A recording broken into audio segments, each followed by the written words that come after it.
Allez, c'est parti pour l'exercice 48. Alors, on a des espaces vectoriels des fonctions continues sur 0,1 à valeur dans R. Bon, bah, ça c'est bien, c'est continu sur un segment, quoi. Donc c'est un compact.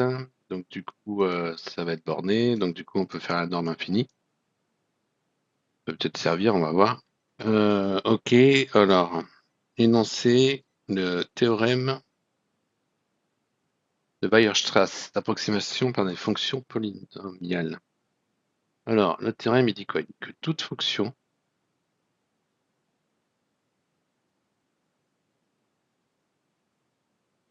continue sur un segment, un segment et un intervalle fermé borné, à valeur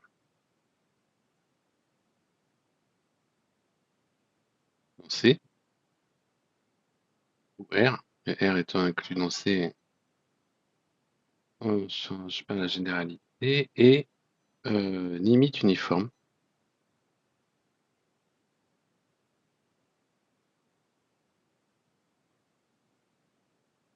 de fonctions polynomiales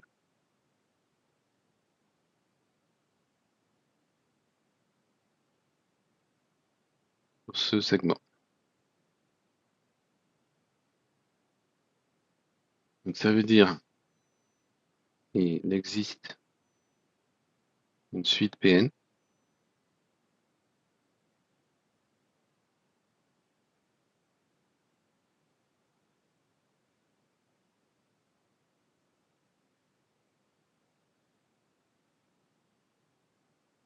et que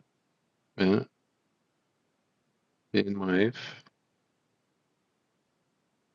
norme infinie tend vers 0.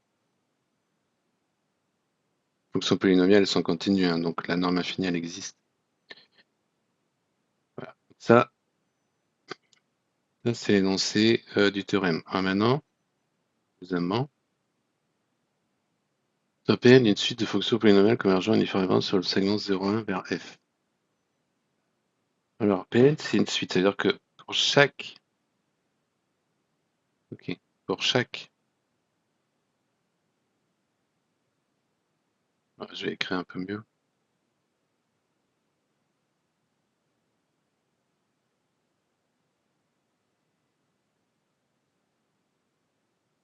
Pour chaque entier naturel n, Pn est la somme des ak x puissance k, donc c'est des fonctions polynomiales, donc on va les écrire comme ça, quel que soit x appartenant au segment 0,1, quand k varie de 0 jusqu'à un degré d. Donc il dépend du polynôme n, et les ak dépendent aussi de n. Donc on va les mettre... Comment on va les noter comment? On va les noter comme ça. Je vais les noter en haut. Oui, ben on va confondre avec la puissance. Alors on va les noter, on va faire une double. Voilà. Voilà, donc pour chaque n, Pn de x, c'est un polynôme. Ok. Et Pn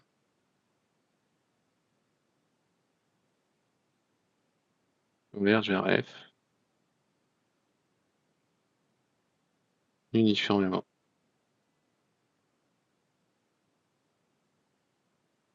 Ça veut dire que la norme des Pn moins f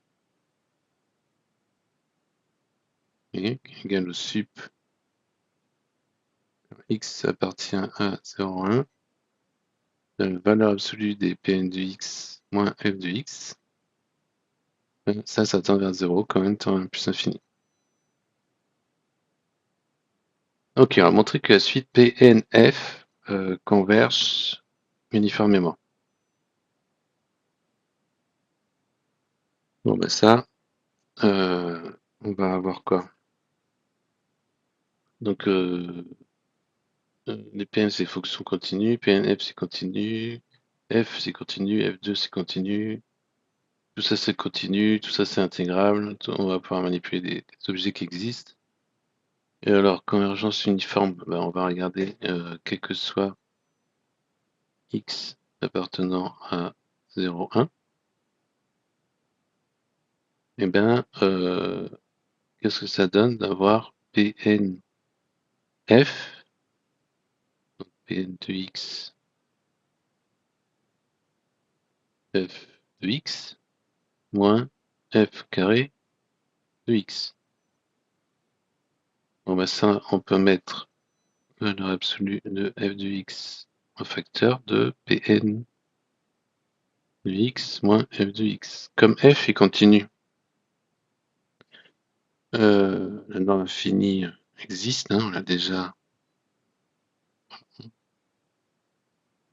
Donc là, on peut prendre le sup quand x appartient à 0,1, norme infinie de f au 0,1, et on va avoir la norme infinie de Pn moins f. Ça, on sait que ça tend vers 0. C'est vrai quel que soit x, donc la norme infinie des Pnf moins f carré tend vers 0, quand n tend à plus infini. Donc Pnf converge uniformément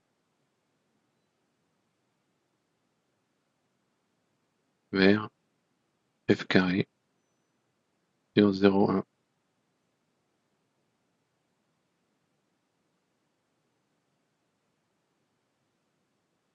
Ok, donc on a convergence uniforme. Maintenant, il faut montrer ça. Bon, ben ça, c'est on doit interdire l'intégration avec la limite. On sait que si on a convergence uniforme, on peut le faire. Bon, déjà, on sait que tout ça existe, puisque ça c'est continu, donc on peut intégrer. Et comme on a convergence uniforme, on sait que la limite de quand n tend à plus infini à l'intérieur de 0 à 1 des Pn de t f de t dt égale l'intégrale de 0 à 1, la limite de Pn de t f de t dt. Ça, c'est la convergence uniforme.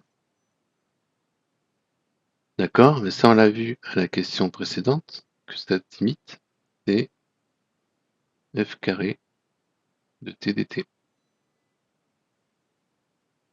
Donc, on vient de démontrer la question B. Ah, maintenant, C. Bon, ben, C, on va reprendre les notations qu'on avait là.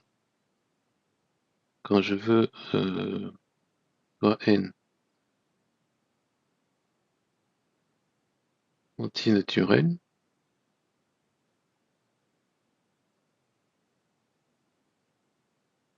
je veux écuyer la somme de 0 à 1 de Pn de t f de t dt est égal à la somme de 0 à 1, l'intégrale, quand k varie de 0 jusqu'à d qui dépend de petit n, à k, x, alors t, dans ce cas, f de t dt. Ok, donc ça, c'est une somme finie. Par linéarité de l'intégrale, je peux intervertir la somme avec l'intégrale.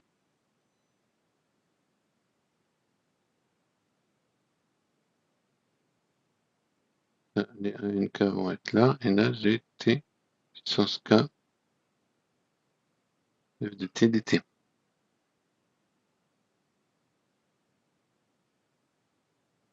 Ok, mais par hypothèse, l'intérêt de 0,1 dt puissance k f de t dt, c'est 0. Donc ça fait 0.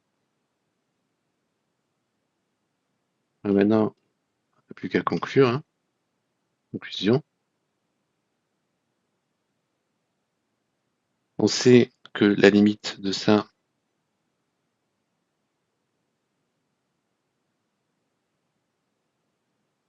tend vers... Donc conclusion, on a l'intégrale de 0 à 1 de f carré de t dt égale 0. Comme f est continu, f carré est positive, positivité intégrale, ça veut dire que f carré de t égale 0.